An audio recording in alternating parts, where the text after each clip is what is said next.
Assalamualaikum warahmatullahi wabarakatuh. Ketemu lagi bersama kami di Klinik IPA. Kali ini kita akan membahas sistem tata surya kita.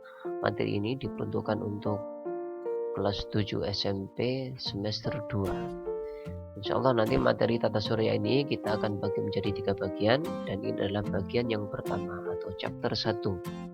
Tujuan pembelajaran kali ini diharapkan adik-adik sekalian mampu mendeskripsikan sistem tata surya itu seperti apa, kemudian mendeskripsikan karakteristik anggota dari sistem tata surya. Baik, langsung saja kita mulai. Nah, apa itu sih tata surya?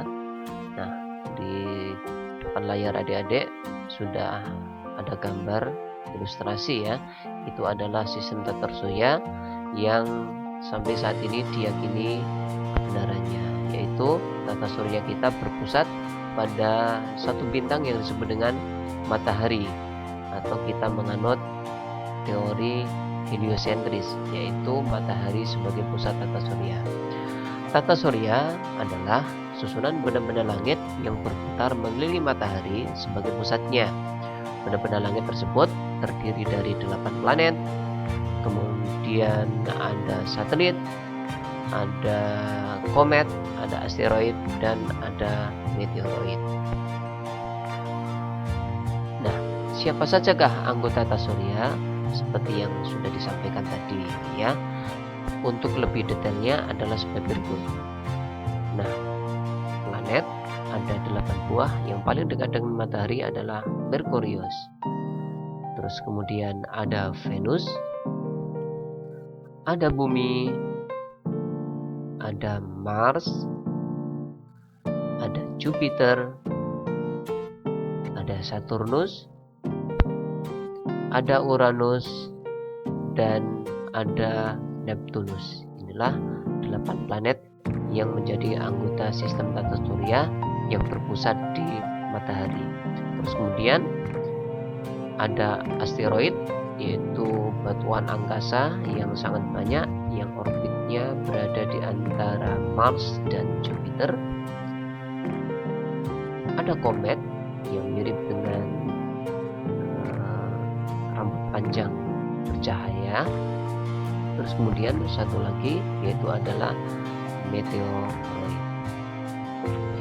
Nah, sekarang akan kita pelajari satu persatu masing-masing dari anggota tata surya kita. Mulai dari yang pertama, yaitu matahari. Perhatikan gambar yang berada di layar monitor adik-adik. Matahari adalah bintang yang berupa bola gas panas dan bercahaya yang menjadi pusat sistem tata surya. Tanpa energi yang intens dan panas dari matahari, mungkin tidak akan ada kehidupan di bumi ini ya. Matahari itu memiliki 4 lapisan secara umum ya, meskipun bagian matahari itu banyak seperti yang sudah kalian lihat sendiri. Nah, keempat bagian matahari pokok itu yang pertama adalah inti matahari. Jadi di sini ada matahari, bagian yang paling tengah. Nah, inilah inti matahari. Inti matahari itu memiliki suhu yang sangat panas, yaitu sekitar 150 juta derajat Celcius. Sangat panas ya. Ini berasal dari reaksi fusi termonuklir yang berfungsi sebagai sumber energi matahari. Energi dari inti kemudian akan diradiasikan ke lapisan luar matahari dan kemudian sampai ke ruang angkasa. Nih, inti ada di tengah. Berikutnya, lapisan luarnya adalah fotosfer. Fotosfer itu memiliki suhu yang lebih rendah, yaitu sekitar 6000 Kelvin, dengan ketebalan yang cukup tebal, yaitu 300 km. Melalui fotosfer, sebagian besar radiasi matahari keluar dan terdeteksi sebagai sinar matahari yang kita amati dari bumi. Di dalam fotosfer terdapat bintik matahari, yaitu daerah dengan medan magnet yang kuat dan dingin serta lebih gelap dari wilayah sekitarnya. Ini ya, ini bata. Nah ini ya, ini yang disebut dengan bintik matahari atau disebut dengan granulasi.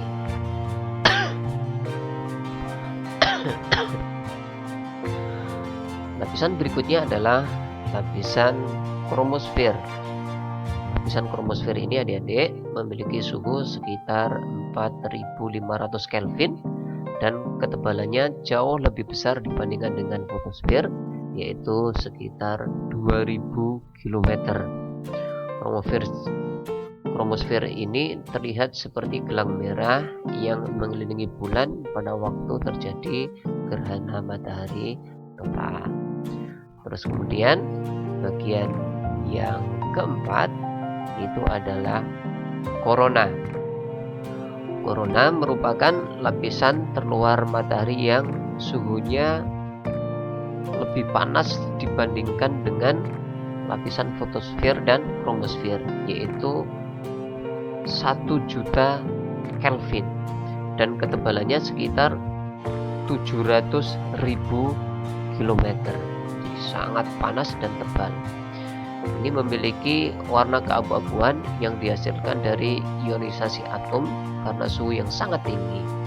Korona terlihat seperti mahkota dengan warna keabu-abuan yang mengelilingi bulan pada waktu terjadi gerhana matahari total. Nah, ini adalah matahari. Berikutnya pembagian planet. Jadi planet yang 8 itu dikelompok-kelompokkan adik-adik ya. Nah, pengelompokannya berdasarkan dua hal. Yang pertama adalah bumi sebagai pembatas. Kalau bumi ini sebagai pembatas, maka dua planet bagian dalam, yaitu dua planet terdekat dari matahari, disebut planet inferior. Terus kemudian mulai dari Mars sampai Neptunus, yaitu 5 planet yang lain, yaitu disebut dengan planet superior. Nah, tetapi ketika batas yang digunakan adalah sabuk asteroid, maka planet-planet dikelompokkan menjadi dua bagian dengan istilah yang berbeda. Yang pertama adalah planet dalam. Nah, ini planet dalam berarti terdiri dari Merkurius, Venus, Bumi, dan Mars. Kemudian sisanya yang berada di sebelah kiri dari sabuk asteroid, sabuk luar, maka disebut planet luar, yang terdiri dari Jupiter, Saturnus, Uranus, dan Neptunus. Nah, sekarang akan kita pelajari karakteristik dari 8 planet. Planet yang pertama adalah Merkurius. Ciri-ciri dari planet Merkurius yang pertama adalah hampir tidak memiliki atmosfer. Kemudian temperatur pada siang hari sangat panas, tetapi pada malam hari sangat dingin. Planet ini berukuran paling kecil, ini planet yang paling dekat dengan matahari. Dia juga tidak memiliki satelit alami. Kemudian planet yang kedua adalah planet Venus. Planet Venus itu memiliki 4 nama. Ada yang menyebutkan sebagai bintang timur, ada yang menyebut sebagai bintang senja, ada yang disebut dengan bintang pagi, juga disebut dengan bintang kejora. Planet ini memiliki atmosfer yang sangat tebal, tetapi temperatur pada siang hari sangat panas dan malam hari sangat dingin. Warnanya mengkilap. Jadi atmosfer terdiri dari gas karbon dioksida. Sangat banyaknya gas karbon dioksida di atmosfer dari planet Venus inilah yang menyebabkan suhu pada siang hari bisa sangat panas. Yang ketiga, planet bumi kita tercinta ini. Nah, planet bumi yang kita tempati ini memiliki ciri-ciri sebagai berikut. Memiliki atmosfer yang lapisan-lapisannya sudah kita bahas pada bab sebelumnya. Kemudian temperatur pada siang dan malam itu relatif sama. Warna kebiruan bila dilihat Warna kebiruan bila dilihat dari angkasa karena permukaannya 2/3-nya adalah berupa air. Kemudian terdapat air dan ada kehidupan.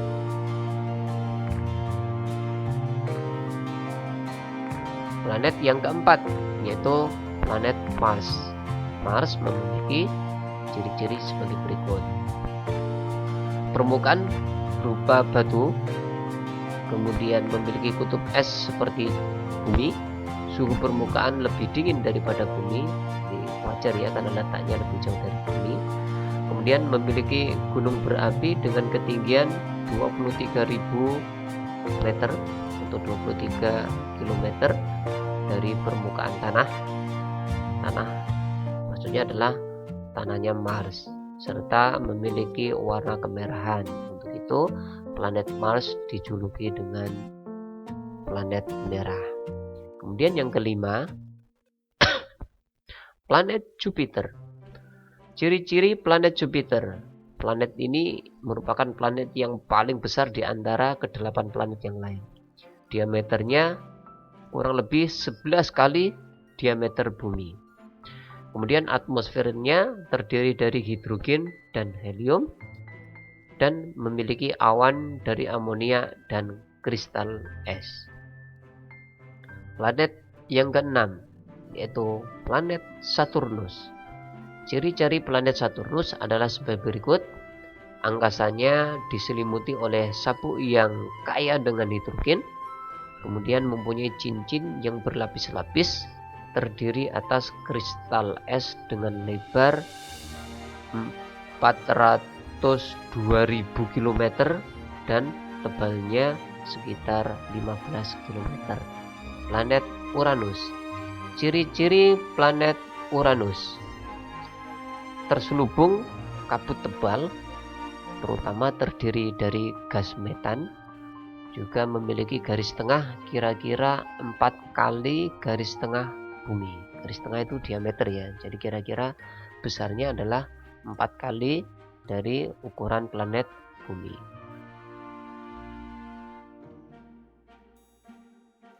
Planet yang terakhir yaitu planet Neptunus. Ciri-ciri planet Neptunus: keadaan hampir sama dengan Uranus sehingga sering disebut dengan planet kembar. Kemudian memiliki suhu permukaan mencapai minus 120 derajat Celcius karena planet ini paling jauh dari sumber panas yaitu matahari. Nah, itulah ke-8 planet. Nah, sekarang kita perhatikan perbandingan ukuran planet. Jadi adik-adik bisa membayangkan perbandingan antara ke-8 planet itu. Jadi bumi kita ini, nah ini ukurannya ternyata sangat kecil ya, hampir mirip dengan Venus. Jadi Venus dengan bumi ini ukurannya hampir sama. Sedangkan planet yang paling kecil itu adalah Merkurius dan Mars ya. Dengan catatan Pluto sudah tidak dianggap sebagai planet lagi ya, tetapi dianggap sebagai planetoid karena ukurannya yang sangat kecil dan orbitnya paling lonjong di antara orbit planet-planet yang lain. Nah, sedangkan Uranus dan Neptunus ini ukurannya hampir sama ya. Kemudian planet yang paling terbesar adalah Jupiter dan planet yang besar kedua adalah Saturnus. Nah, sekarang kita perhatikan, saya ambilnya. Untuk Merkurius itu jarak yang paling dekat dengan matahari, yaitu jaraknya sekitar 5.790 kali 10 pangkat 10 meter atau sekitar 5.790 kali 10 pangkat 7 km. Sedangkan bumi kita ini berjarak sekitar 150 juta ya. Sedangkan yang paling jauh Neptunus ini adalah 4.492 kali 10 pangkat 12. Nah, kalau diameter tadi Sudah ya, yang paling kecil adalah Merkurius. Kemudian yang paling besar itu adalah Jupiter. Kemudian kalau rotasi itu yang paling cepat itu adalah Jupiter. Jadi rotasi itu gerakan mengelilingi pada sumbunya ya. Kalau Saturnus ini kalau Jupiter 9,8 jam, sedangkan yang paling lama itu adalah Venus ya, Venus. Sedangkan kala revolusinya yang paling cepat itu adalah Merkurius karena jaraknya paling dekat dengan matahari. Jadi kala revolusi itu adalah gerakan planet dalam mengelilingi matahari. Sedangkan yang paling lama itu adalah Neptunus, yaitu satu kali putaran membutuhkan waktu 164,8 tahun kalau diukur dari waktu bumi, karena jaraknya paling jauh dengan matahari. Nah, berikutnya anggota sistem tata surya yang lain adalah komet. Komet merupakan benda langit yang mengorbit matahari dengan lintasan yang sangat lonjong. Komet juga dikenal dengan nama bintang berekor. Faktor komet selalu menjauhi matahari. Nah, bagian dari komet itu adalah ada bagian inti atau nukleus, kemudian ada bagian koma, kemudian ada bagian awan hidrogen, kemudian yang paling ujung disebut dengan ekor komet. Ekor komet selalu menjauh dari matahari, dan dia semakin dekat dengan matahari maka ekornya akan semakin panjang. Kenapa? Ketika dia mendekati matahari maka dia akan terkena tekanan panas dari matahari itu, sehingga ketika dia dekat ekornya akan semakin panjang karena tekanan dari matahari akan semakin kuat. Berikutnya adalah ada istilah meteoroid, meteor, dan meteorit. Meteoroid itu adalah batuan yang berada di angkasa. Meteoroid adalah potongan batu atau puing-puing logam yang mengandung unsur besi dan logam yang bergerak di luar angkasa. Meteoroid mengelilingi matahari juga dengan orbit tertentu dan kecepatan yang berbeda-beda. Meteorit tercepat bergerak sekitar 42 km per detik. Ketika meteorit tertarik oleh gravitasi bumi, maka sebelum sampai di bumi, meteorit akan bergesekan dengan atmosfer dan akan menyala. Nah, tetapi dia akan habis terbakar. Nah, meteorit yang bergesekan dengan atmosfer bumi dan habis terbakar itulah yang dimaksud dengan meteor. Makanya ada istilah hujan meteor. Sedangkan kalau ada yang tidak habis terbakar dan sampai jatuh ke permukaan bumi, maka batuan meteoroid yang sampai ke bumi itu disebut dengan meteorit. Nah, berikutnya adalah dari sekalian asteroid. Asteroid adalah potongan-potongan batu yang mirip dengan materi penyusun planet. Sebagian besar asteroid terletak di daerah antara orbit Mars dan Jupiter yang disebut dengan sabuk asteroid. Ini ya. Asteroid ini memiliki komposisi yang sangat mirip dengan komposisi planet ya. Karena kemungkinan asteroid itu berasal dari kepingan-kepingan materi yang sama dengan planet pada saat awal mula terjadinya atau terbentuknya tata surya. Nah, demikian pembahasan sistem tata surya kita ini. Sebelum kita akhiri, ada beberapa soal sebagai evaluasi, maka silakan adik-adik untuk mencatat dan menjawabnya. Yang pertama adalah apa yang dimaksud dengan tata surya? Yang kedua, sebutkan anggota dari tata surya. Yang ketiga, mengapa matahari disebut bintang. Yang keempat, sebutkan lapisan-lapisan dari matahari. Yang kelima adalah jelaskan perbedaan antara meteor dan meteorit. Dan yang keenam adalah mengapa ekor komet selalu menjauhi matahari.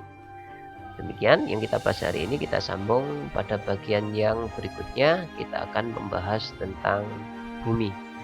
Sampai ketemu di video berikutnya. Assalamualaikum warahmatullahi wabarakatuh.